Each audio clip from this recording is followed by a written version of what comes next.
Witajcie! Wydawać by się mogło, że wymiana koła to nic skomplikowanego. Jednak biorąc pod uwagę gabaryty pojazdów i kół, na których jeżdżą, może to przysporzyć pewnych problemów. Jak ich uniknąć? Postaram się to wyjaśnić. Nazywam się Adam Wołowiec, zapraszam na C+, jedziemy z tematem.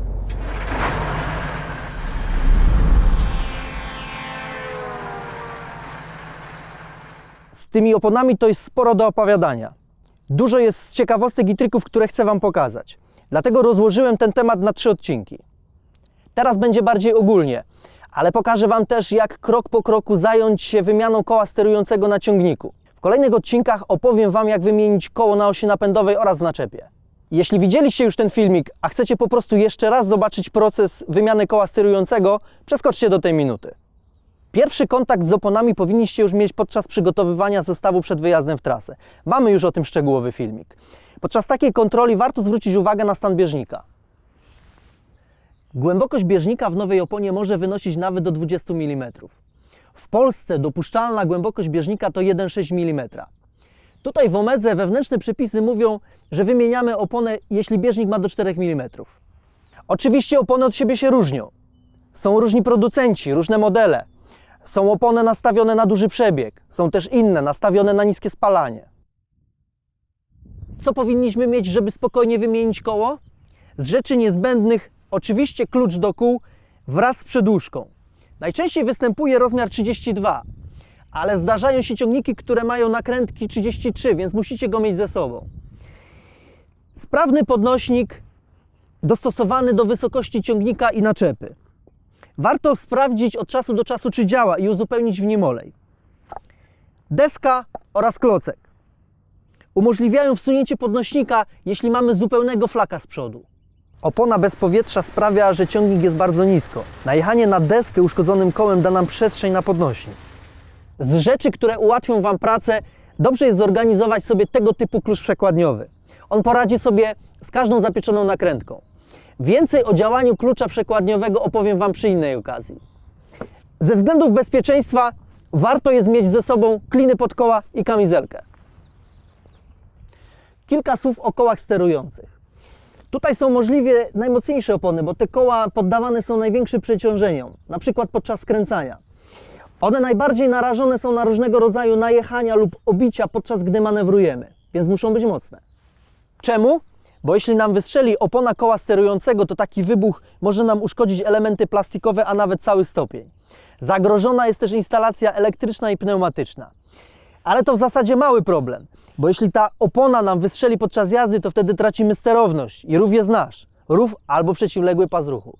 Gdy zauważycie, że koło jest do wymiany, musicie jak najszybciej się zatrzymać, ale w bezpiecznym miejscu. Najlepsze oczywiście są parkingi albo szerokie pobocza. Przed wymianą koła na przedniej osi warto jest wypoziomować ciągnik, żeby był dobry dostęp z przodu.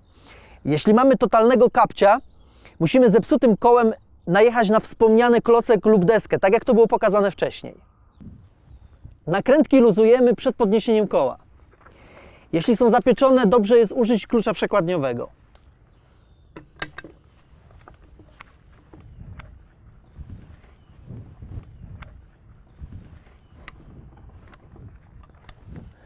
Teraz podkładamy podnośnik.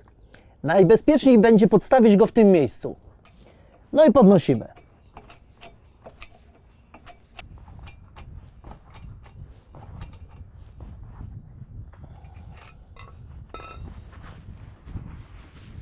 Następnie odkręcamy nakrętki do końca i ściągamy koło. Robimy to tak.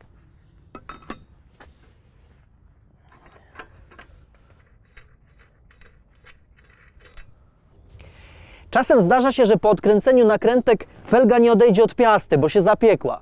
W takiej sytuacji kopanie w koło nic nie da. Musimy uderzyć czymś felgę. Można to zrobić kołem zapasowym. W skrajnych przypadkach należy przejechać na popuszczonych nakrętkach 2 metry do przodu, 2 metry do tyłu, pozostawiając 2 lub 4. Takie coś powinno pomóc.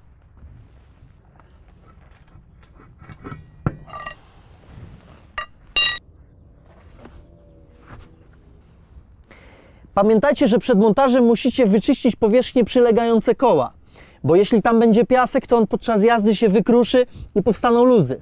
Wtedy dojdzie do uszkodzeń. Mając ściągnięte koło, warto zwrócić uwagę na stan tarczy oraz grubość klocków hamulcowych.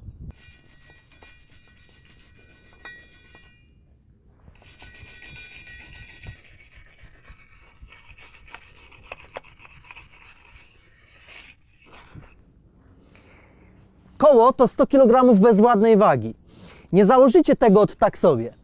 Ale od czego są triki serwisu i łeb na karku?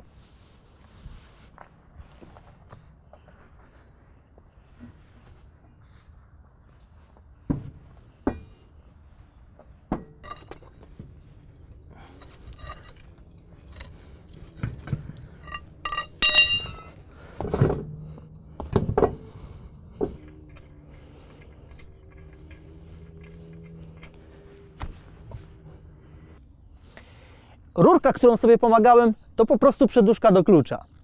Dobra, czas na nakrętki. Najpierw dokręcamy ręcznie tyle, ile się da, a później użyjemy klucza. W pierwszej kolejności dokręcamy po przekątnej, a później dookoła.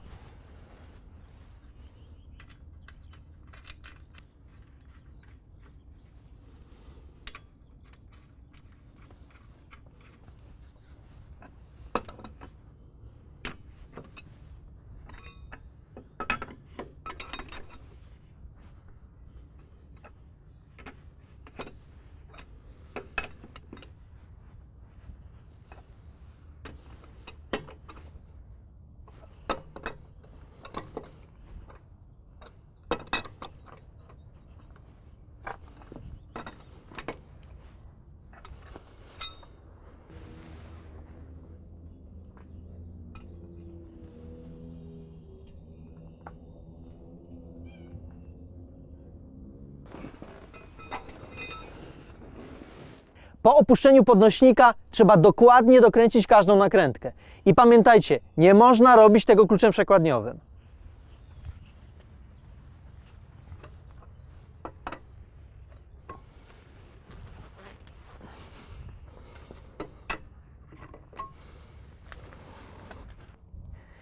I jeszcze jedna bardzo ważna kwestia. Ja znajduję się na drodze zamkniętej, ale jeśli przyjdzie Wam wymieniać koło w warunkach ruchu drogowego, nie zapomnijcie założyć wspomnianej wcześniej kamizelki ostrzegawczej. No to w drogę!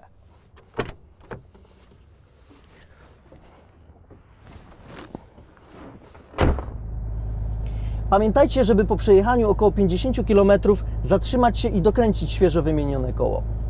Tak to wygląda w dużym skrócie. W kolejnych odcinkach serii o wymianie kół pokażę Wam, jak wymienić koło napędowe oraz w naczepie. Teraz to wszystko. Jeśli Wam się podobało, dajcie łapkę w górę. Jeśli chcecie więcej, zasubskrybujcie. Dzięki za dziś. Życzę szerokości T+E. Do zobaczenia.